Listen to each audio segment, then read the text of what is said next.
দেশের অগ্নি নিরাপত্তা ব্যবস্থার ৯৫% যন্ত্রাংশই আমদানি করতে হয়। ব্যয় হয় বিপুল পরিমাণ বৈদেশিক মুদ্রা। এর নির্ভরতা কমাতে স্থানীয়ভাবে কারখানা স্থাপনে সরকারের সহযোগিতা চেয়েছেন এ খাতের উদ্যোক্তারা। সেই সাথে অগ্নি নিরাপত্তা ব্যবস্থা জোরদারে সচেতনতা বাড়ানোর পরামর্শ দিয়েছেন তারা। সোমবার ১০ম আন্তর্জাতিক fire safety and security expo ২০২৫ উপলক্ষে আয়োজিত সংবাদ সম্মেলনে এসব কথা জানানো হয়। Double million offer, Walton fridge কিনে পেতে পারেন ২০ লক্ষ টাকা, রয়েছে কোটি কোটি টাকার নিশ্চিত উপহার। রানা প্লাজা, পুরান ঢাকার চুরিহাট্টা কিংবা এফআর টাওয়ার, দেশের কোনো না কোনো অঞ্চলে প্রতিনিয়তই ঘটে এমন অগ্নিকাণ্ডের ঘটনা। Fire service and civil defence অধিদপ্তরের হিসেবে ২০২৩ সালে সারা দেশে অগ্নিকাণ্ডের ঘটনা ঘটেছে ২৭,৬২৪টি। এসব ঘটনায় হতাহত হয়েছেন কয়েক শতাধিক মানুষ, ক্ষতিগ্রস্ত হয়েছে ৭৯২ কোটি টাকার সম্পদ। অগ্নিকাণ্ডের এমন ঘটনা থেকে সুরক্ষায় আধুনিক যন্ত্রপাতি সর্বস্তরে পৌঁছে দিতে চায় electronic safety and security association of Bangladesh, ইসাব। গত বছর আমাদের ৩০টা ম্যানুফ্যাকচারার কান্ট্রি থেকে আমাদের এই প্রোডাক্টগুলো প্রদর্শিত হয়েছে।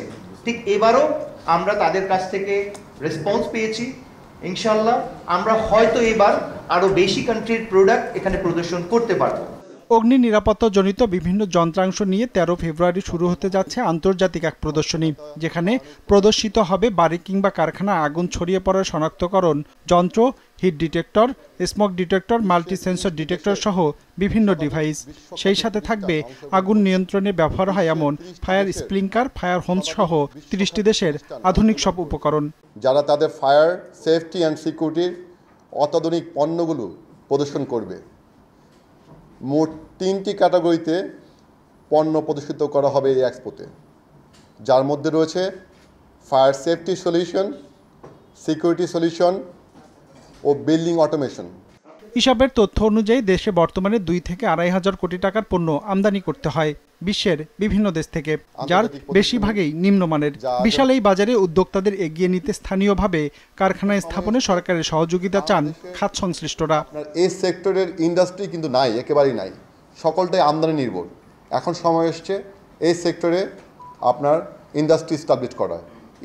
গভর্নমেন্ট যদি আমাদেরকে সেই সুযোগ দেয়, সেই স্কোপ অপরচুনিটি এনে দেয় বা যেই ফ্যাসিলিটিগুলো দেয়, তাহলে কিন্তু আমরা আমাদের সহ যারা এন্টারপ্রেনার তাদের মাধ্যমে কিন্তু এদেশে আপনার ইন্ডাস্ট্রি গ্রো করা সম্ভব।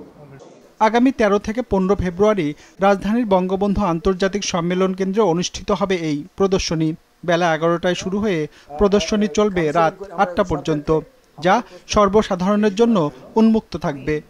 আমাদের মাঝে রঞ্জিবুল মিজান, বিজনেস রিপোর্ট, মাছরাঙ্গা টেলিভিশন।